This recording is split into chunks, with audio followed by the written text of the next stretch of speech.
You're listening to Proudly Set, the LGBTQ plus community podcast where members of the community and their allies come together to share their experiences, tell their stories. I'm your host, John Hyland, and let's get into the next episode. So I'm really excited for today's episode because this episode is episode 50, and I can't believe we've done 50 episodes. Like, that's insane. Someone said to me, like, you've been like gauging them out, like proper like steamrolling. But I'm really excited for my episode 50 to be joined by the fabulous Mikey Connor. Thank you for having me for your 50th episode. I know, yeah. And we've got a hot new guest Thea's on the not sofa new. as Thea well. just likes to be in centre of attention, don't you, mate? No, You little swine. 50 episodes, that's mad, that. And I'm glad I'm the 50th. That's nice. I'm glad you're the 50th. I mean, it's been taking how many months for you to try and sort this Oh, out? Because you're mate. shit at replying to your Instagram messages. I am so, you know what? I would get so much better in life if I replied to messages. Yeah, That is the worst thing that I do, is I'm like, yeah, I'll do this, and I commit to all sorts, and then I can't reply. And it annoys the life out of me because I think, God, I'd have so much money if I just replied to people earlier. Yeah. I think what was like kind of like the catalyst was we saw each other at the Epstein Pantos press night, and we were like, we're going to sort it. And I was like to you, I think it was your boyfriend, like laughed and went, answer messages, and we will. Do you know what? But it's so bad. I mean, like, what we've been doing, maybe 3, 4, even longer. It's probably 6 months actually. That, and I mean, we're here now, and it's the 50th one, so everything happens for a reason. I'm on the big 5 out. On the big 5 now. Not saying anything about you there, mate. But how are you? How's things? Do you know what? I'm great. I'm good. And yeah, I'm just living life and just cracking on as I normally do. And yeah, basically, there's nothing exciting going on. There's nothing exciting. I mean, in my mind, I've got all sorts going on, but in reality, I've got nothing going on. Same reason why I can't reply to you, because I've absolutely got fuck all going on. But I live this life as if I'm some big, massive celebrity being invited to all sorts. And the reality of it, I'm just sitting at home watching Loose Women every day. So I feel that's what most people like. I think, when people think about celebrities, they go, I wonder what they do when they're at home. The same as everyone else, scratching their ass and picking their nose. Honest, and I am the biggest one who does it. And that's why I say I would be so much better if I actually listened to my emails, replied to them, and went and did the things. And I mean, that's the great thing about Paddy, is Paddy kind of just gives me that boost to go and do stuff. Is he like your little PA then? No, he actually is. He's like, do it now, otherwise. He goes, have you replied now? I was like, no, I'll do it later. I said that. It's like, reply now, otherwise you're not going to be doing that. I'm like, yeah, I will later. Like, I know what I'm doing. He's going, well, you don't though, because you spent 6 months trying to go on a podcast and you're not on it yet. Do you know what I mean? So it's interesting though, because like it's you really crap with your messages, but you know what you're not crap at? Jumping on when you're trying to defend things going on in the community, especially in the sports world. Yes. You are very, very big proponents of LGBTQ plus and wider, I suppose, diversity when it comes to football and stuff like that. Kudos to you, because you've been in some online spats. Yes, I mean, namely one of them, Joey Barton, but there we are. Say no more about him. But you know what? It's mad, because I never ever thought I'd be in a situation where I would like be defending the community and defending people like me, because I think prior to me going like Kiss the Boy, not that I was it's hard to, not that I was like internalized homophobia and all that kind of stuff, but I wasn't open to the community. I hadn't experienced community. I hadn't been to a gay bar. I hadn't done this and I hadn't done that. So obviously, as time went on, it opened my horizons to understanding other people within the community, what people's struggles are, and this, that, the other. And obviously, me being involved in football, which is not an ordinary thing, but for a lot of things, especially with it being football and being gay, it kind of, I see the homophobia there, and no one really calls it out as much. And yet we've got great campaigns like Football Pride and Football versus Homophobia, and obviously the Premier League get involved and stuff like that. But it's never ever, I see the impact, I see it day in, day out. And then when I see stuff on Twitter, and Twitter's an absolute cesspit for all sorts, not even just like for abuse, porn and all sorts. Everything. Like, it's that's where it's become now, isn't it? Yes. So I just found myself in a position where I'm getting abused online for defending people like me and us, for just basically loving the sport that they love and just being themselves. And it's the sad reality of the world and the sport, but yeah, I'll do what I can. It's interesting because I've seen it from a different side. So when I used to be involved with Pride, like Liverpool Football Club and Everton Football Club were involved with Liverpool Pride March, and they would always proudly like put like stuff online saying that they support Pride and stuff. The comments. Oh my god! Yeah, the comments. And do you know what? This day and age, it's sad now to think that a lot of these clubs, when they post now, they just switch comments off. Yes, and that's a sad reality of the society that we're in, and it shouldn't be like that. A lot of people, there's loads of people in the community who say, "Well, it's good that the comments are off because you're not going to see the hateful things," but then it's almost like reverse psychology. They need to be there. They shouldn't be there, but they need to be there for us to actually take action on it. Do you know what I mean? But I think we'll get there eventually. We've just got to keep knocking on the door with things, but it's a long fight, innit? As obviously you know. Eventually. Yes. So I mean, you are right though. I think, and there's no expectation for anyone in the community to be an advocate or be an activist. Like I've just always been that person with a big gob. Not everyone has to be. So the fact that you're saying like, that's not what you used to do. Like it's just something that's happened. What was that kind of like moment for you to go, you know what, I've got a voice now, I'm going to use it? Do you know what? Even now, I kind of think I never got to a point where I've got a voice and I'm going to use it. I was just like, I'm just doing me. Do you mean? And that's basically, it's like loads of people look at me because I'm a gay football referee, that I'm like some big advocate and I'm like a role model in so many aspects or whatever, which I just think the complete opposite, because all I am is just myself. I turn up on a weekend and I'm Mikey the referee, but I also happen to be Mikey the gay referee. And then like I'm going to events, guest speaking, and everyone's suffered all this homophobic abuse and being on these big journeys of like sadness, obviously, to be where they are. And relatively, I've had such an easy life. Like growing up, my family accepted me really well. Like there was no hardship with that. Then obviously my friends and stuff like that was all fine. Never had any homophobic abuse. And then I'm just like here, and then I end up being casted for the UK's first ever gay dating show, which never thought that would ever happen. And then even there, it was like that opened me to all sorts of stuff that I hadn't seen before. And then again, I'm just the same person, and it's mad. I can't explain, but I'm in that position, and I've got to tread carefully sometimes because I just think I'm Mikey, and that's it. Like, do you know what I mean? There's no.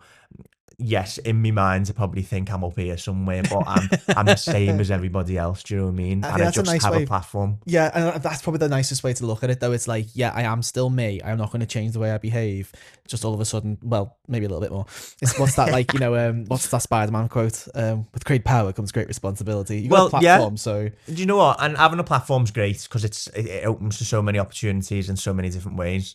But then also, there's an expectation, an unnecessary expectation that's there that I've not asked for, that I've not wanted, but I have it.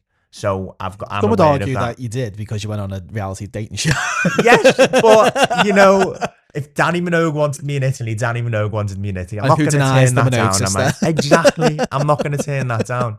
And Danny's just like, she's the best person, and I think she's the best person for that show because what she does for the community anyway, even like way beyond that when she was obviously in London and all that kind of stuff. But yeah, I'm not turning that down, am I? Come on.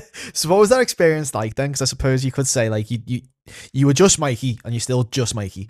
But I suppose that was like what's launched the platform kind of thing. So what was that kind of experience like? Like, because as you say, first gay dating show, and I think that was needed because at the time people used to slate Love Island like, okay, they're all just fit straight people. Where's the fit gay people? Yeah, and you might get the odd bi person. Do you know what I mean? But like, I think it's needed. It's been needed for a long time. I think with our series, obviously, if you see the other series, they played it safe with ours, but I think the cast was a lot more diverse. And like, you've had different types of gay on the spectrum, as in you've only just came out, people who have been comfortable your for series. Years. For my series, I would say that, yeah. You've got different people with different body shapes, obviously different ethnicities, different parts of the world, and this, that, the other. And that's when I say it opened my horizons to what I actually thought being gay meant. And then I went on a show where we had people from like originated from like parts of Africa, and obviously they've had hardships with the family, and some people are from a Muslim background, and other people have been mistreated as just because they're gay themselves, like Gareth in Northern Ireland, and I just think this is like so close to home. And then also you're seeing how flamboyant and how they express themselves, and I'm like, wow, mate, that's mad. Like I go on a football pitch, have a football top on, and every now and then like I have a boyfriend, do you know what I mean? Every now and then kiss a boy. And then like they're just living their lives, being themselves. Yeah. It's been so down to get there, and I was quite, not obviously starstruck, but I was like, there's so much I actually don't know. That's like, interesting. So how old much was you when you went on the show? 27. Yes, 27. So I'm 31 now. So the experience, sensation, what the fuck you want to call it, what you just described, is what I think a lot of people say when they very first enter a gay bar for the very first time. It's like, oh my God, there's a world that is all about, well, not all about me, but like people like me here. That's what you just described seems exactly the same. So it's quite interesting that your experience of that was on televised. Yeah. On the BBC and all platforms as well. Do you know what I mean? Like, oh my God, there's all the gays and look how fabulous they all are. Like, it was, but then it's mad because I always say, like, I obviously I love the community. I love hearing everyone's stories, and I love like kind of everyone expressing who they are. But then also, as much as beforehand, I think realistically beforehand, I was like, oh my God, that's too camp for me. I'm not getting involved now. Like, oh my God, they're wearing the dress. Like, I was hidden. I was like under a rock when it came to all that. I like now obviously embrace it, and I love it, and I love seeing everyone how they express themselves. But even on the show, I knew the guys who were a lot more flamboyant and a lot more themselves and out there. They looked at me and a couple of the other boys who weren't necessarily that flamboyant and out there as, well, what are you bringing to the table kind of thing, because it's interesting. Because like the one phrase that gets on my nerves is straight acting. Yeah. Like, it pisses me off. But I get it all the time, whereas I'm just Mikey. I have to say I happen to like cock and like football. Do you know what I mean? Like, I've got no in saying that. And I'm in charge of 22 men running around in shorts. Like, who's not going to say no to that either? But when I was in that environment, it was like, well, what gayness are you bringing? And it's like, well, what is gayness? Well, yeah, exactly. Define gayness to me. Like, define what it is to be gay, because at the end of the day, we all like what we like. We're a community that's marginalised, but then internally, everyone thinks there's a lot the other way. Whereas if you're camp and you're out there, that's gay shit. Whereas flip it the other way around, is if you're not like that, you're also looked down as if like you should be like that. Yeah, I think there's an element where some people feel, and this is just, I'm not labeling anyone with this thought process, is if you are straight acting, there's some form of internalized homophobia. Like, you're not trying to be overly flamboyant. I'm not saying you've got internalized homophobia, because you clearly haven't. But do you know what I mean? Yeah, and that's like the frustrating part, because I get comments all the time, whether I've done TikToks and all that, and people are saying to me, look at you just straight acting, like blah blah blah, and I'm thinking, yeah, mate, just because I'm wearing the trackie and I'm in my car and I'm talking about like Percy Pigs doesn't mean that like I've got internalized homophobia and I'm not gay as anyone can be gay. Do you mean? Yeah. Like, you want to see me on a Saturday night once I've had a drink down me, geez, like, I'm camp more than ever. Do you mean? I'll give anyone a run for the money. It does make me laugh. I've had a conversation with a friend recently who does OnlyFans stuff, and he's gay as hell. Like, I mean, literally gay as hell, and he's getting accused of gay baiting. Like, and he's not. Honest, it's just crazy. But then it goes back to, well, what makes someone gay? Yeah. It's a spectrum, and everyone's on a different journey. So just let everyone live the way they want, and we're all fighting for the same thing at the end of the day, aren't we? Do you know what I mean? Yeah. We all want to be accepted. We all want to love who we want to love. And I don't need no fucking dickhead to tell me you're not gay enough, mate.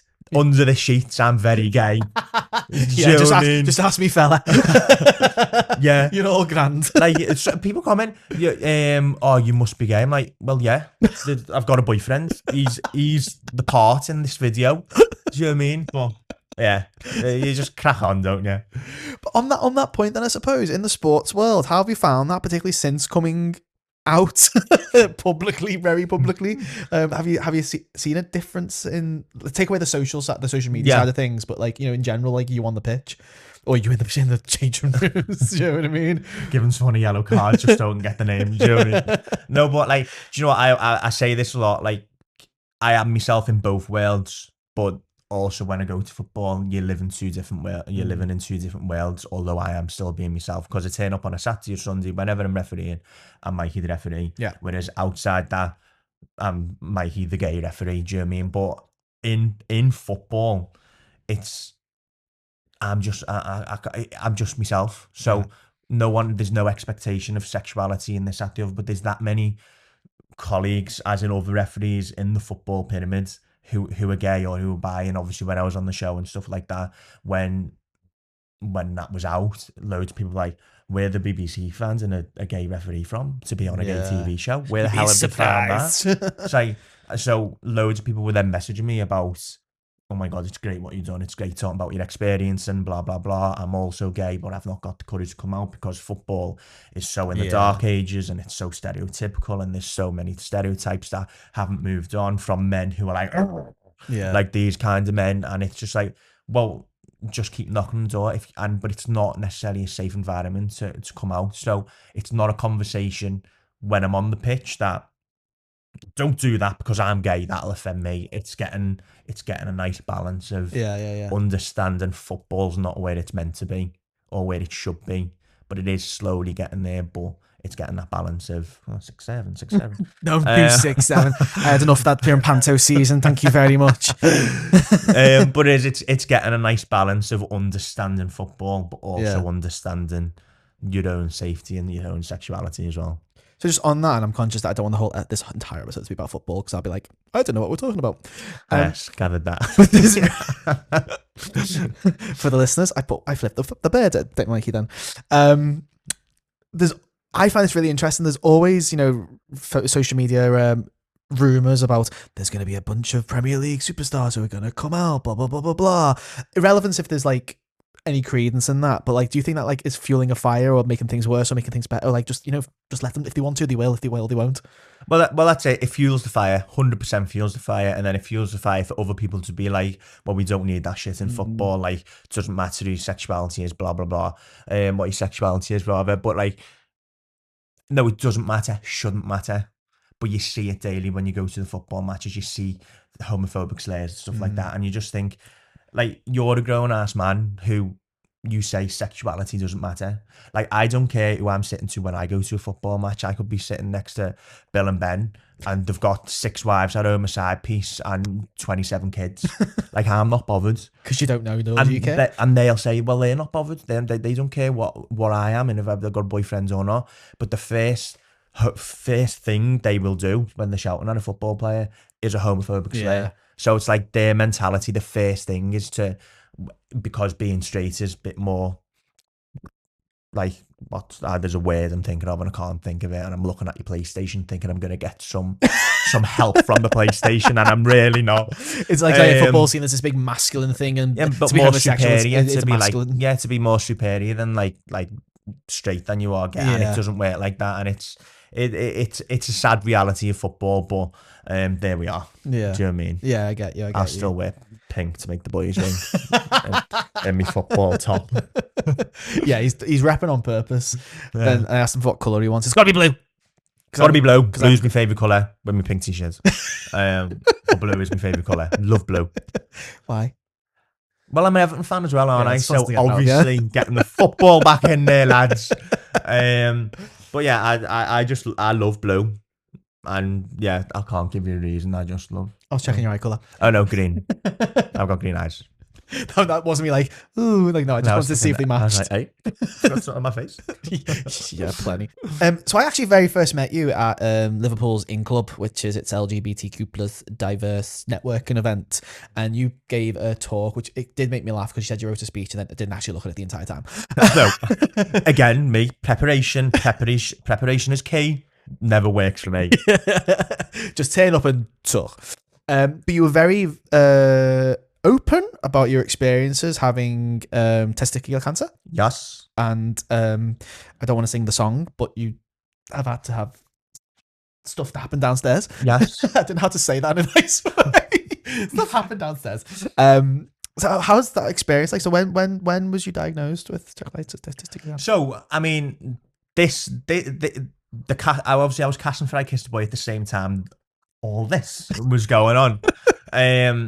But it was August 2022. Right, okay. Yes, August 2022. So that was when I was officially diagnosed, but obviously it started way before then. So they are sent to COVID, I went traveling. So I did Mexico, America, Thailand, Australia, and anyway, it was when I was in Mexico, got out the shower, and as you do, How'd it feel? How'd it feel? So I was lying on the bed, and my left one, for anyone who's wondering which side it's on. And I felt this lump, and obviously the more I felt this lump, the more it started hurting. But I'm a picker when it comes to spots and all sorts. I pick terribly. So, and obviously the more you pick, the worse it gets. Yes. So the more I was squeezing, the worse it was getting. So I thought, just from across my legs. So I actually thought to myself, let me just stop touching it, and then it'll probably be all right. So roll on months and months and months later. I went to America, came home for Christmas, back to Thailand, Australia, back home. And then we would maybe June. It was June at this point. Yeah. And I was at home, and I was getting pain down my leg and my abdomen, obviously in the ball itself and stuff like that. And I remember going down the stairs after obviously Googling, as you'd always do. Which is the worst thing ever. Googling, then I've got all this cancer, and I'm like basically got like 6 months to live. And I was like, my world's coming to an end. And then all self-diagnosed. Yes, obviously. And then next morning I went downstairs and said to Mum, hey, listen, I've got this lump. I've got all these pains. What do you reckon I should do? And she was like, well, when did you find it? And I was like, October. And when was this? And we're in June now. Right. So you're talking obviously like 8 months later. Yeah. And so that was that. That was when the journey kind of started. So phoned the doctors after 100 phone calls, because obviously you can never get through to them. Yeah. Got rushed through the system, and then I was going to all these appointments on my own, and obviously it was like kind of COVID era, so I had the masks on and all that, and it was just a weird experience. And then I remember the nurse in the Aussie, she was like talking about removing the testicle and talking about cancer, and the more they were speaking, I was going, oh, hang on a minute, like I think this could be a bit of a reality, and they obviously see this daily. And I was thinking, and you were just in like a little dream, like, yeah, I'm thinking, but I was also casting for I Kissed a Boy as well, so I think casting for the show took my mind off what was going on, which I think was nice, and it worked hand in hand, and that worked for me. So anyway, that was June, going into July, and then they said on the balance of probability, we're going to have to remove it, but it could turn out that it's not cancer, but on the balance of probability, by removing it, we'll test it. Can't do a biopsy beforehand because it can spread or something like that, they were saying. So we're going to do that. And I was like, right, okay. So it was like, we can always put a prosthetic in, blah, blah, blah. So my head fell off then. Yeah. And I was like, oh, wow. So I was on my own at this appointment, and the other nurse didn't help, because she went, oh, look at me. I've had cancer and I'm still here. And I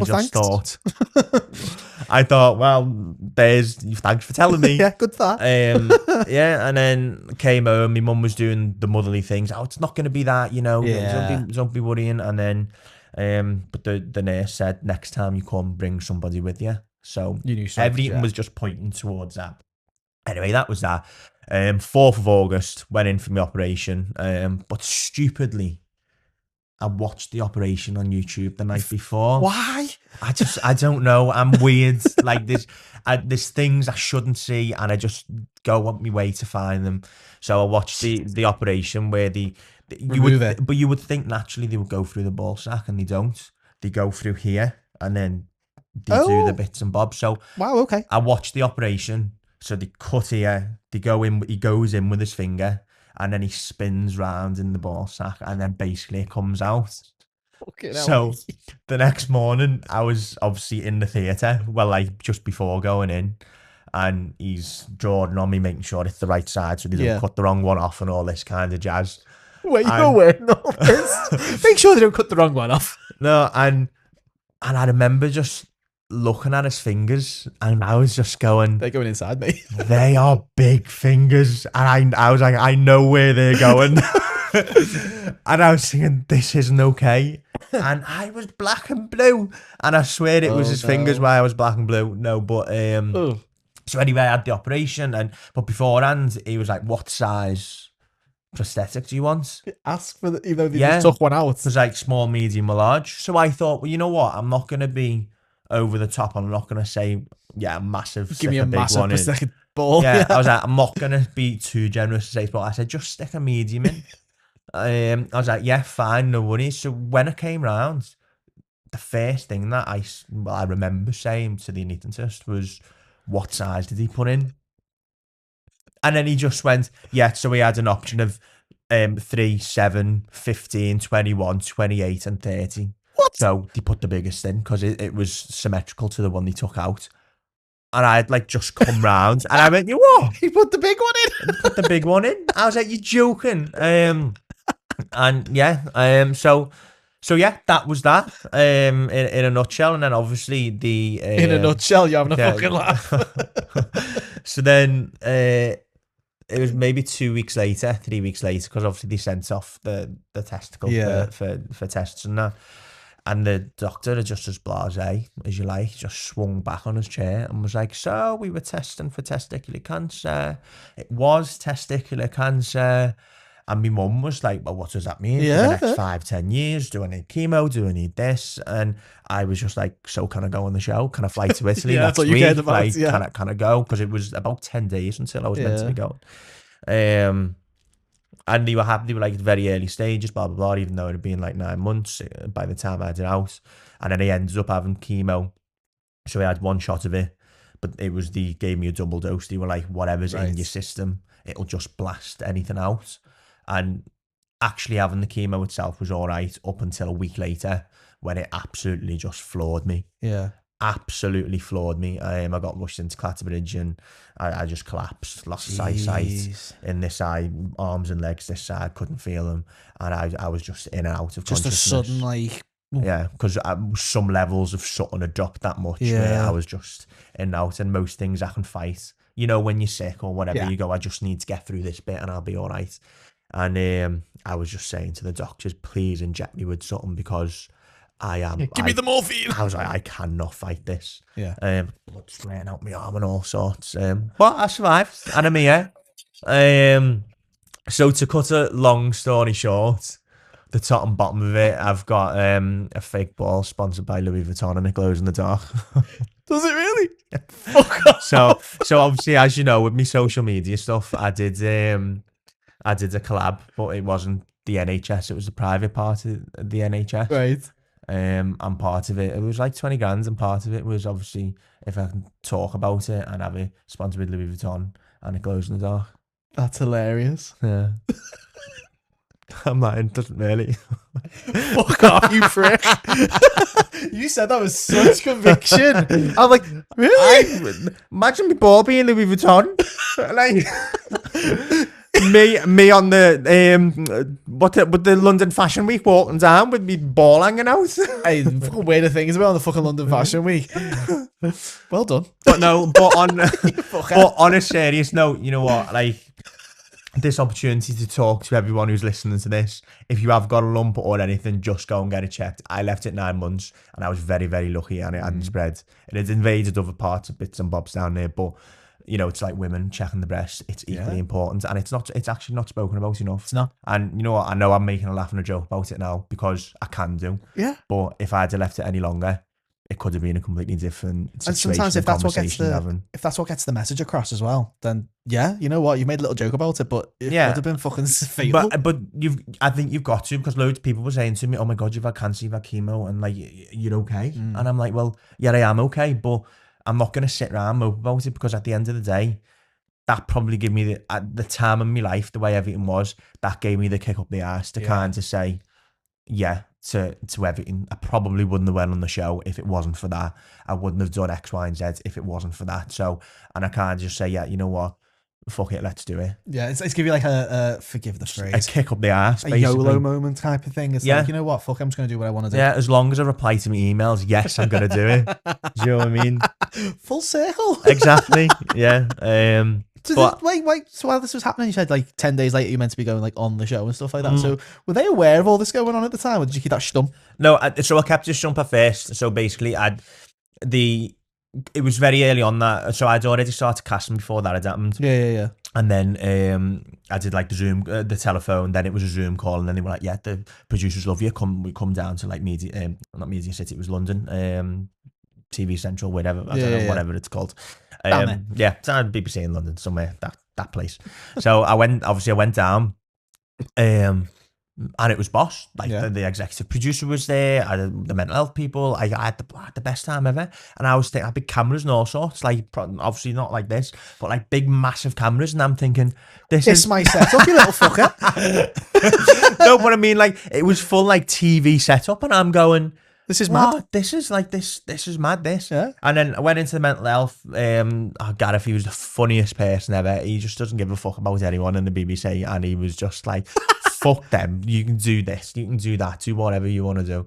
And then I offer fucked back over on the train to Liverpool. So.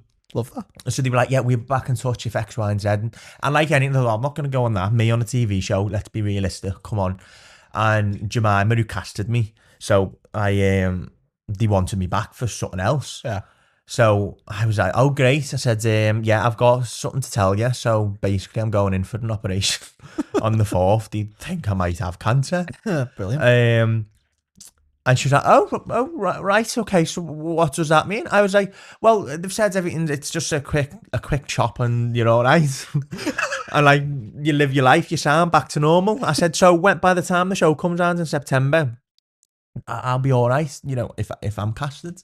And she was like, oh, all right, well, we'll make a note of that, blah, blah, blah. So obviously, the lead up to it, the BBC decided amongst themselves that I was going to be the bombshell and I was going to be the one who was going to stir the pot. So I was actually the only person prior to flying out to Italy that knew they were actually going to be on the show. So everyone flew out, not with certainty 100%, because there's loads of boys who flew out and didn't get on the show. Just reserves, just sat there in case something happened. And obviously storylines changed, so you might have different people for different things, but they said, we want you going in, you're going to go in, not straight away, but the same night.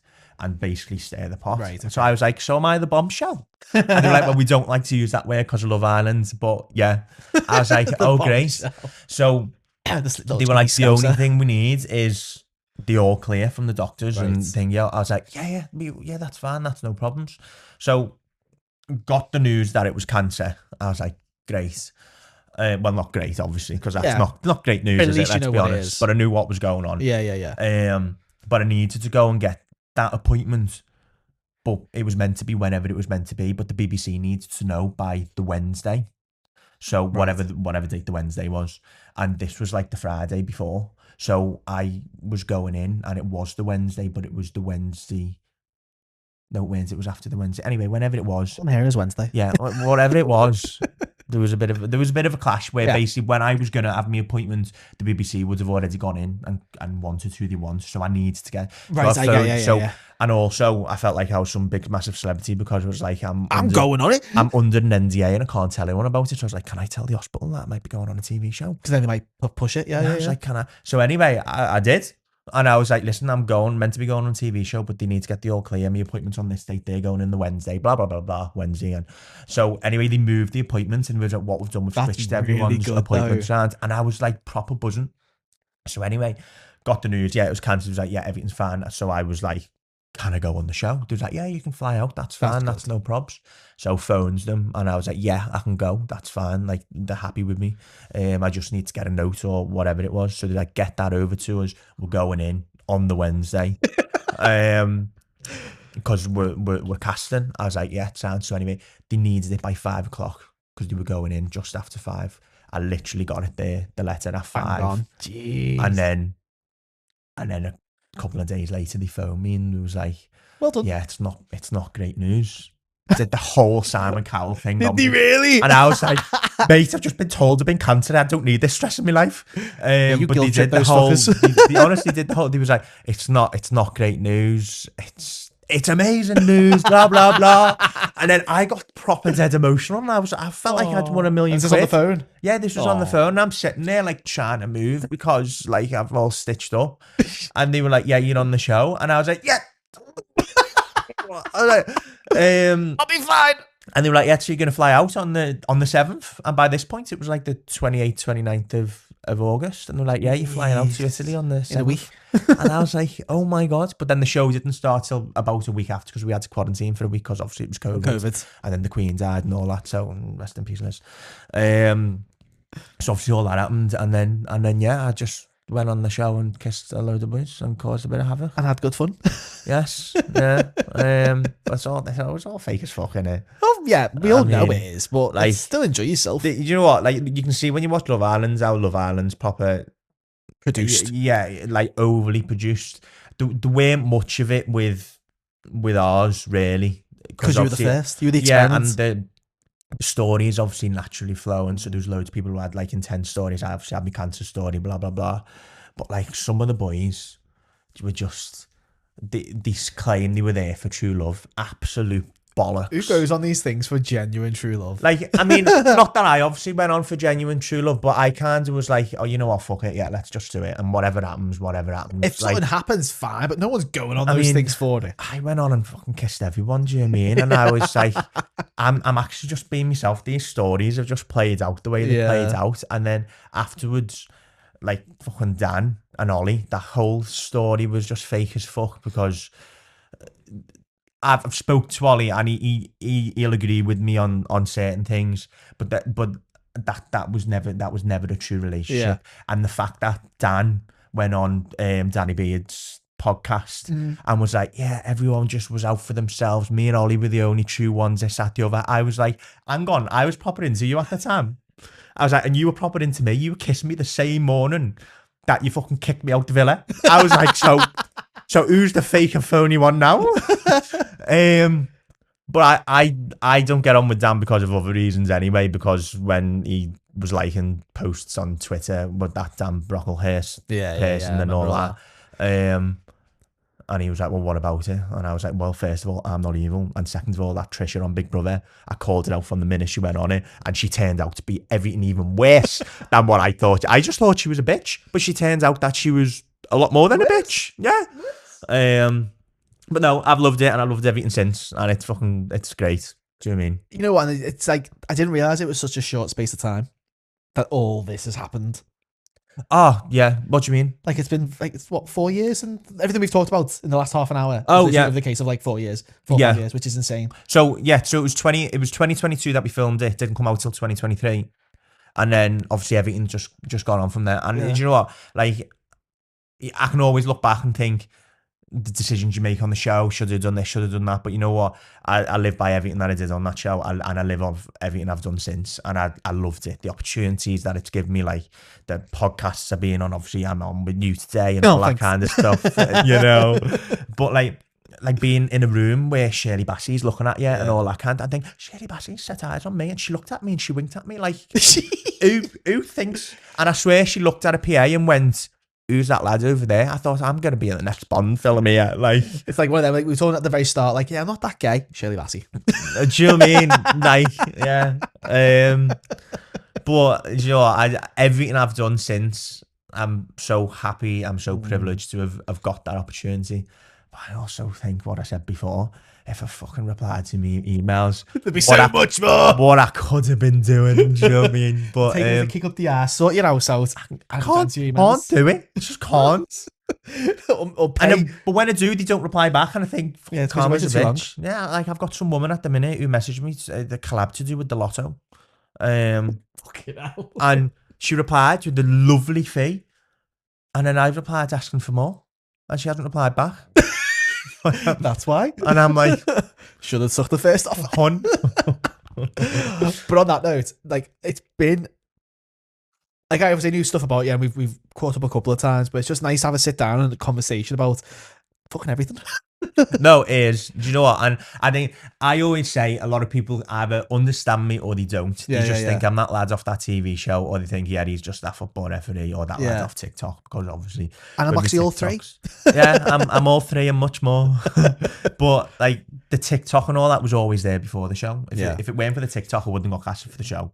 So anyone who does social media, just stick at it and do it, because we see everyone, like, you know, you do social media, like we've got loads of Liverpool influencers and loads of people in Liverpool who do social media, like look at Niall now, who's just quit his job quit his job for what's the word I'm looking for, continuity, quit his job months ago, and he's smashing life now.